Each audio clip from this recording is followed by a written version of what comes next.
हफ्तेवार कारोबार का पहला रोज़ है। हमने देखा कि स्टॉक मार्केट में खासी सरगर्मियाँ जो है वो तेज़ शुरू हुई। मार्केट का आगाज़ खासा मुस्बत हुआ। तकरीबन जो है हमने देखा कि 42,600 जो है 41,600 का लेवल भी जो है इंडेक्स ने अबूर किया।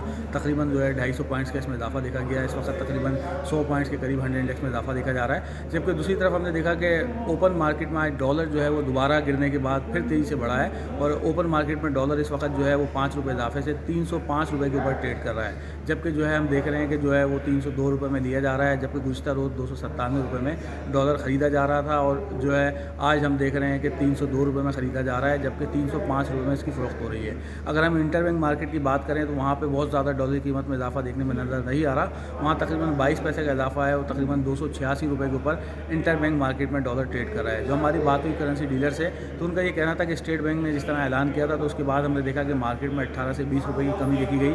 मगर उनका ये कहना है कि अब जो है इंटरबैंक मार्केट ज़ाहिर है अभी भी बहुत ज़्यादा फ़र्क है ओपन मार्केट में इंटरबैंक मार्केट में। तो उनका ये कहना है कि जब तक इस फैसले पे अमल दरामद शुरू नहीं होता तो उस वक्त तक हम देखेंगे कि ये फ़र्क जो है वो बरकरार रहेगा। उनका ये कहना है कि जिस तेज़ी से इसके ऊपर अमल दरामद होगा उस तेज़ी से हम ओपन मार्केट में और इंटरबैंक मार्केट में जो डॉलर की कीमत में फ़र्क है उसी तेज़ी से उसमें हम रिकवरी भी देखेंगे और वो फ़र्क को ख़त्म होता देखेंगे। उनका ये कहना है कि स्टेट बैंक का सर्कुलर जारी हो गया है मगर अभी तक इसके ऊपर फिजिकली अमल दरामद शुरू नहीं हो सका, जिसकी वजह से हमने देखा है कि इसकी वजह से जो है इंटरबैंक मार्केट में जो है डॉलर मुस्तहकम है मगर ओपन मार्केट में डॉलर फिर बढ़ना शुरू हो गया है। जो हमारी करेंसी डीलर से बात हुई तो उनका ये कहना है कि अगर ये इस पर अमल दरामद शुरू हो जाता है स्टेट बैंक के नोटिफिकेशन पे तो फिर हम देखेंगे कि डॉलर मज़ीद तेज़ी से नीचे आएगा और 1-2 रुपये का जो मामूल का फ़र्क होता है इंटरबैंक मार्केट में और ओपन मार्केट में डॉलर उसी रेट के ऊपर आ जाएगा।